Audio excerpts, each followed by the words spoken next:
as propostas de saída para a crise econômica brasileira na entrevista do dia com Maria Lídia Flandoli. Para falar sobre as perspectivas de futuro, entrevisto o economista Luiz Gonzaga Beluso, professor titular de economia da Facamp. Beluso também é consultor editorial da revista Carta Capital. Muito obrigada, Beluso, por estar conosco. É um prazer estar Bom, com você, Beluso, que o Brasil vive uma grave crise, todo mundo sabe. A questão interessante é que economistas, cientistas políticos, intelectuais, sempre sim fazendo a avaliação, parece que existe uma tendência em acreditar que a solução tem de passar pela superação da crise política. Bom, acontece que essa passagem, em relação a ela, não há um consenso. Né? O que a gente vê é que, para uns, a superação da crise política passa pelo impeachment. Para outros, tem que ser através de um pacto suprapartidário, um grande entendimento para o Brasil se realinhar politicamente e aí retomar o equilíbrio da economia. E há ainda aqueles que acreditam que, pura e simplesmente, a aprovação do ajuste fiscal coloca a economia nos trilhos, com chance de rapidamente retomarmos o crescimento. Então, essa falta de consenso com as saídas é indicador que nós temos ainda pela frente um longo período de crise? Olha, eu não quero desmentir você, né? Porque eu acho que estão se superpondo, né? E se misturando aí, né? Algumas dimensões da vida social e política brasileira que são um pouco preocupantes. Nós estávamos conversando aqui, né? Sobre esse aumento da agressividade de lado a lado. Eu sou testemunha de como estão os outros que se sentem acuados, né? E acho que isso é muito perigoso, né? Eu vejo uma questão central. Eu acho que você me conhece há muito tempo, você sabe que eu durante 20 anos fui assessor do Dr. Ulisses Guimarães, né? E batalhei modestamente, né? Como auxiliar dele, assessor, com o João Manuel Cardoso de Mello e o Luciano Coutinho, éramos assessores deles, batalhando pela volta do Brasil à democracia, né? Não sei, não é que eu vou aqui exibir meu protagonismo, porque ele foi mínimo, né? Ele sim foi uma pessoa importante. Então, para mim, o valor maior é a preservação da democracia. Mas está em risco? Da normalidade democrática. Hoje você vê risco? Eu acho que, não que eu veja um risco, mas eu acho que há uma incompreensão grave em relação aos procedimentos democráticos, né? As pessoas dizem que as instituições estão funcionando, eu tenho muitas dúvidas que elas estejam como elas deveriam, né? O Brasil não está, o Brasil não se convenceu nem mesmo dos valores da Revolução Francesa, né? Nós estamos bem aquém daquilo que nós mereceríamos, né? O Brasil já teve momentos de risco maior e a minha preocupação é que a gente saia disso sem tisnar, sem quebrar as regras do jogo democrático. Mas quando você diz isso, Beluso, é uma referência a esses pedidos de impeachment que têm sido apresentados, que para muita gente isso é golpe, é uma versão moderna de golpe com risco para... Eu acho que é muito perigoso. A democracia. O impeachment está na Constituição, né? Só que é preciso que se configure uma situação muito grave para você recorra a isso. Eu me lembro, até você falou da carta, eu escrevi na carta um artigo semana passada. Eu escrevo tantos que eu não me lembro qual foi que eu escrevi, lembrando que Ulisses, em 1992, antes de morrer, portanto, pouco antes de morrer, eu era secretário de Relações Internacionais do governo de São Paulo, ele foi ao meu gabinete e ficou 3 horas, falando do medo que ele tinha do impeachment do Collor. Ele acabou votando pelo impeachment, mas ele me disse, eu estou muito preocupado.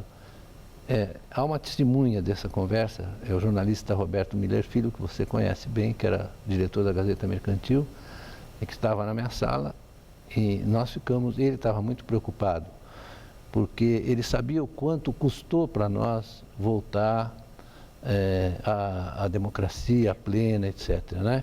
Mas se houver embasamento jurídico, como defendem juristas como Miguel Reale Júnior, como Hélio Bicudo e outros também, aos que acham que juristas também de prestígio, que não há. Você sabe que eu estudei direito. Não tenho dúvida, não estou questionando isso.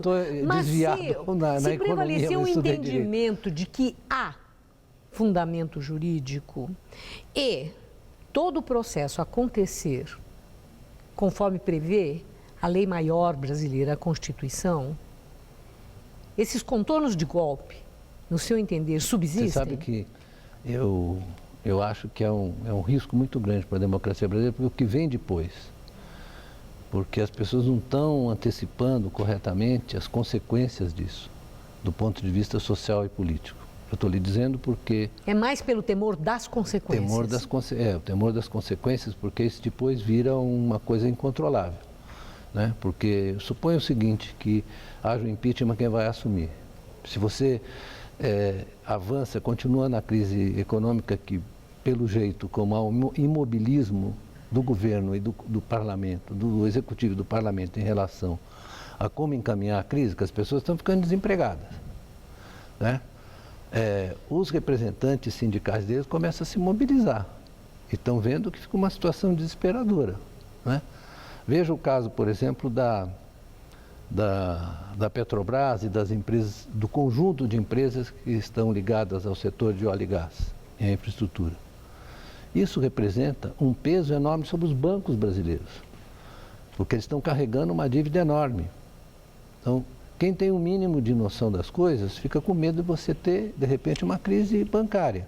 E você acredita na possibilidade de que a superação da crise política e, consequentemente, a seguir, o realinhamento econômico, passe? Existe a possibilidade de um acordo suprapartidário pelo clima, pelo ânimo das lideranças políticas, de quem tem voz ainda, de algum comando no cenário político nacional? Eu partilho da ideia de que nossas lideranças estão um pouco perdidas nesse jogo terrível, né? Eu acho sim que as pessoas deviam se mobilizar para evitar que a gente chegasse a um desfecho que nos aproximasse, por exemplo, de uma situação de conflito social, né? Que a gente não almeja que isso ocorra de jeito nenhum, porque nós sabemos que isso às vezes foge completamente do controle. Então, eu acho que nós temos, eu não vou falar, nomear as pessoas, que eu acho que não é o caso, sim, mas nós já sabemos quais são as lideranças que podem se movimentar nessa direção, abrir um pouco a mão das suas idiosincrasias, das suas preferências, das suas rejeições, etc. Não é fácil isso, né? Mas eu lembro sempre o desempenho do Pacto Espanhol, né? Quando eles saíram do regime, tiveram que fazer o pacto depois de o parlamento ter sido invadido pelos militares, né? Você se lembra dessa cena? Não. Lembra? Não, a cena, você está falando da cena? Eu lembro perfeitamente bem. E isso aí levou ao encaminhamento do Pacto Espanhol, que, na verdade, consolidou a democracia espanhola. Quer dizer,